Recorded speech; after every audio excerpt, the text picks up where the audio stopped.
You know, I honestly don't remember a lot of my childhood. Um, but the things that I do remember, they're cemented in my mind, and usually it's for a very good reason. I do remember that I played outdoors a lot. I was good at three things: climbing trees, swinging, and daydreaming. My dad, he would say, never play with your back to the wild world. And one time I actually asked him what that meant, and he said that it was something that his mom always told him, so that hobgoblins don't steal you away. He joked.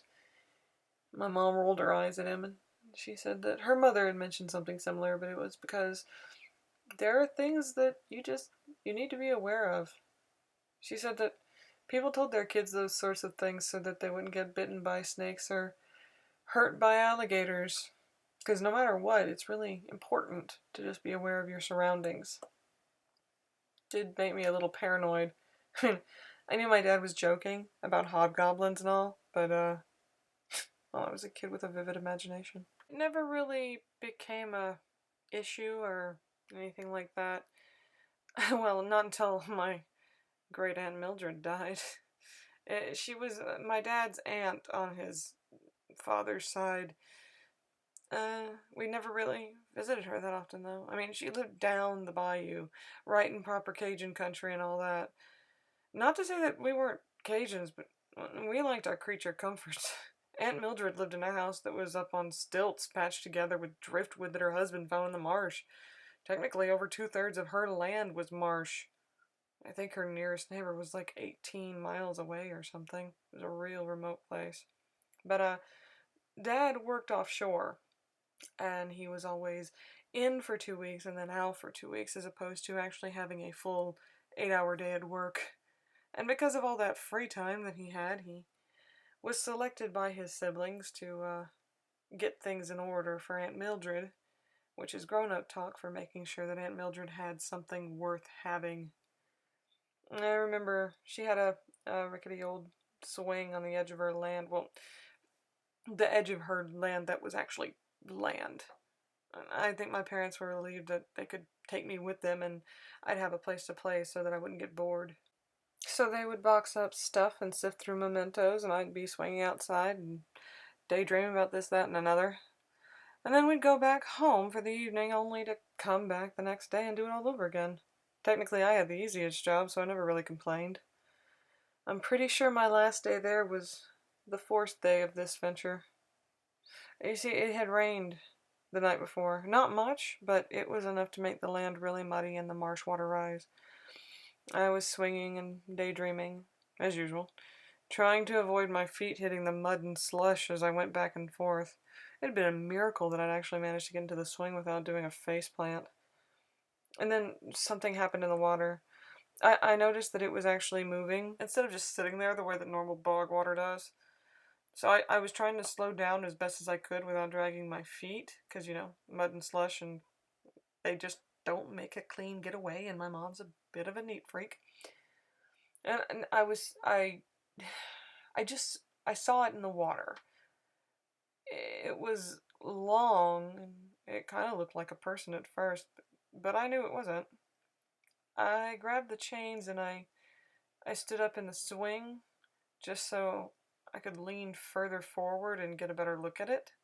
And its skin it was all bayou water gray brown.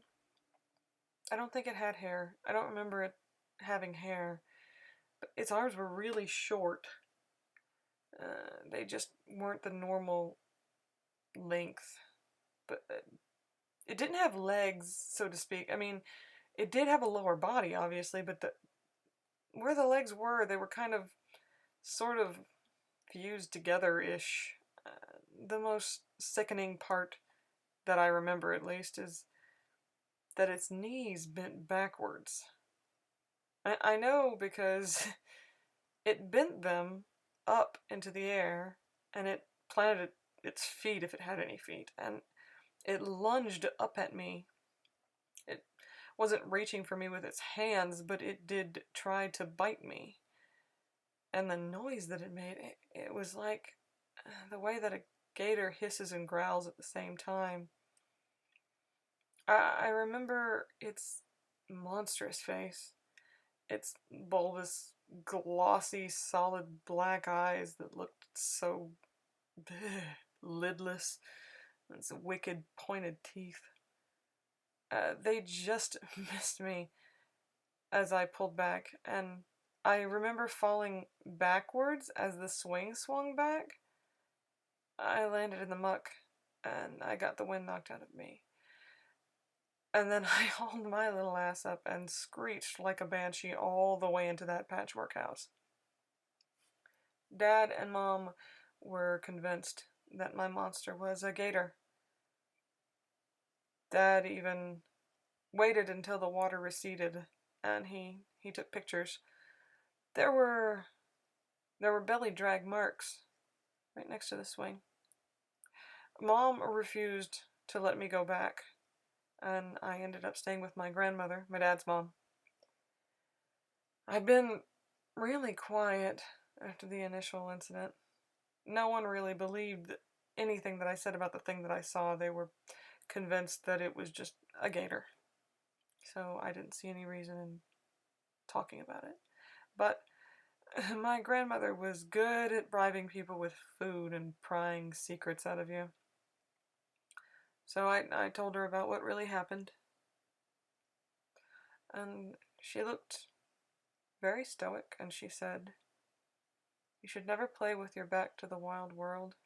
When the rain falls and you hear thunder in the distance, you can never tell what'll rise up out of the bog and steal you away."